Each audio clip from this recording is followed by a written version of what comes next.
في انميات كده يا مان من كتر ما هي في الجمدان ما عندكش مشكله تتفرج عليها مره واتنين وتلاته وكمان 10. انميات كده بتبقى احداثها مثيره جدا، وكل مره بتتفرج على انمي بتكتشف حاجه جديده. زي انا بالنسبه لي الانمي المفضل اللي ممكن اتفرج عليه مرات عديده هو هانتر اكس هانتر. واللي الغريب بالنسبه لي جدا بعد ما اتفرجت عليه مرات كتيره جدا، ازاي حد زي جون في شخصيات في الجمدان في الانمي ده ما تحطش قصادها في اي فايت من الفايتات.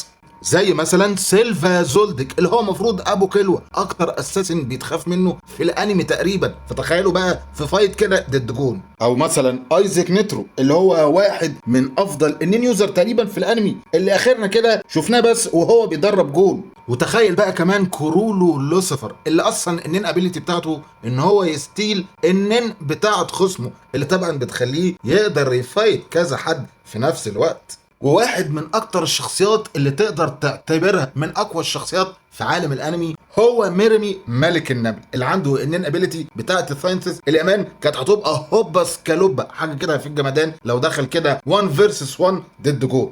انت بقى يا مان بالنسبه لك ايه هو اكتر انمي انت بتستمتع بيه مهما عدته ومهما اتفرجت عليه وعدته؟